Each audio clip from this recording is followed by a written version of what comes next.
AMDvlogs அந்த video என்ன பார்க்கணும்னா டிரைவிங் ரிலேட்டட் கம்பெனி. ஸோ நாங்கள் சென்னை கொல்லி ஹில்ஸ் வந்திருந்தோம். நாங்கள் ஹில்ஸ் ஏறதே ஒரு வீடியோவாக எடுத்து போடலாம் நான் டிசைட் பண்ணேன். ஸோ இதில் ஹில் டிரைவ் எப்படி பண்ணலாம், இந்த ஹேர்பின் பென்ஸ்லாம் நம்ம எப்படி கட் பண்ணலாம், ஸ்பெச் கண்ட்ரோல் எப்படி இருக்கும், அண்ட் ஸ்டீரிங் கண்ட்ரோல் எப்படி கட் பண்ணி டீட்டெயிலான வீடியோ நான் அப்லோட் பண்ணுறேன். ஸோ இப்போ அவங்க பார்த்தீங்கன்னா ஹேர்பின் பென் இருக்கா. ஸோ இப்போ என்னோட காரோட கியர் கரெக்டாக செகண்ட் கியர் ஆன் கொடுத்துட்டோம். தேவையான அளவுக்கு நான் காரை திருப்பிட்டு ஆக்சிலேட்டர் கொஞ்சம் எப்போவுமே நீங்கள் நார்மலாக தர கொஞ்சம் பார்க்க முடியும்.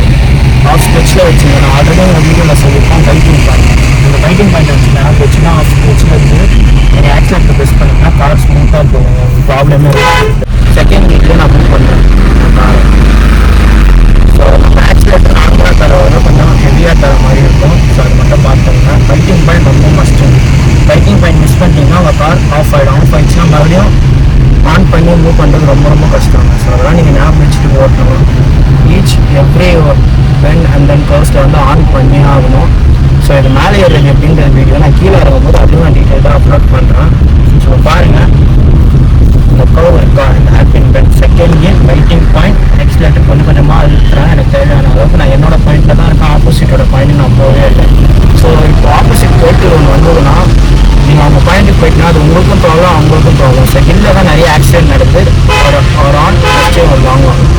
ரெண்டுமே கொடுத்துட்டோன்னா எப்போவுமே இது ஓவர்டேக் மட்டும் பண்ணணும்னு நினைக்காதீங்க. உங்களுக்கு விசிபிள் எப்படி சொல்கிறது, உங்களுக்கு பிளைண்ட் ஸ்பாட்டிங்னா ஓவர்டேக் மட்டும் பண்ண அந்த வெஹிக்கிள் போகிறா ஸ்லோ பண்ணி போகிறாங்களா ரெண்டும் நார்மலாக நான் என்னோடய பாயிண்ட்லேயே தான் இருக்கேன். நான் அந்த பாயிண்ட்டுக்கு போகல. ஸோ இன்னும் ஓட்டும்போது உங்களோட பாயிண்ட்டுக்கு போகாதுங்க. என்னோட ஹெவி வெஹிக்கிள் ஒரு லாரி வரலாம், இல்லை ஒரு பஸ் வரலாம். அந்த டைம் அதுதான். அதுக்கப்புறம் ஒரு பைக் போகிற கேப் தான். அந்த கேப்பில் நீங்கள் ஒரு வெஹிக்கிளும் வரணும், ஒரு காரும் ஒரு லாங் வெஹிக்கிளும் போகணும். ஸோ அதுக்கேற்ற மாதிரி நீங்கள் பிளான் பண்ணி நீங்கள் இருக்கணும். ஸோ ஸ்டேரிங் பண்ணுறது இல்லையா, ஸ்பெச் பண்ணுறது சிங்கிள் இல்லை ஓட்டுறதை அவாய்ட் பண்ணிங்கன்னா அது உங்களுக்கு நல்லா வர வரைக்கும் உங்களால் பண்ண முடியாது.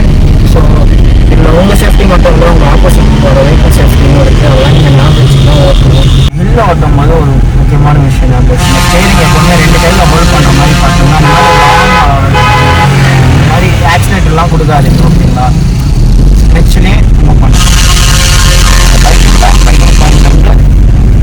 தேவையான அளவுக்கு ஆக்சிடென்ட் கொடுத்தா போதும், ரொம்பலாம் கொடுக்காது. ரொம்பலாம் மட்டும் வண்டி ரேஸ் ஆகணும், ஒரு கண்ட்ரோல் இல்லாமல் போகும். ஸோ இப்போ பார்த்தீங்கன்னா இந்த ஹில்லு இந்த பெண்டில் எப்படி ஆகணும் பாருங்கள். Second gear biting point accelerator and then வந்து நான் 2 கையில் தான் ஸ்டேரிங் ஹோல்ட் பண்ணியிருக்கேன். எனக்கு என்னோட பாயிண்ட்டில் தான் நான் இருக்கேன். ஸோ முன்னாடி வரணும் வண்டிக்கும் நான் வழி விட்டேன். ஸோ அந்த மாதிரி நீங்கள் வழி நீங்களும் வழி விட்டு போகணும். ஸோ நீங்களும் போகலாம் பார்த்துக்கலாம். அதே மாதிரி ஹில்லேருந்து இறங்குறது எப்படி நம்ம இறங்கலாம், அந்த டைமில் எப்படிலாம் ஸ்டேரிங் கண்ட்ரோல் யூஸ் பண்ணலாம். அந்த டைமில் நம்ம ஸ்கெட்ச் அவ்வளோவா தேவைப்படாது, ஸ்டேரிங் கண்ட்ரோல் இருந்தால் போதும். ஸோ ஹில்லில் இறங்குறது கொஞ்சம் ஈஸி, நம்ம ஏறுறது ரொம்ப கான்ஷியஸாக ஏறணும். ஸோ அதை பற்றி நான் உங்களை ஷார்ட்ஸ் அப்லோட் பண்ணுறேன். So until that stay connected. Take care, by.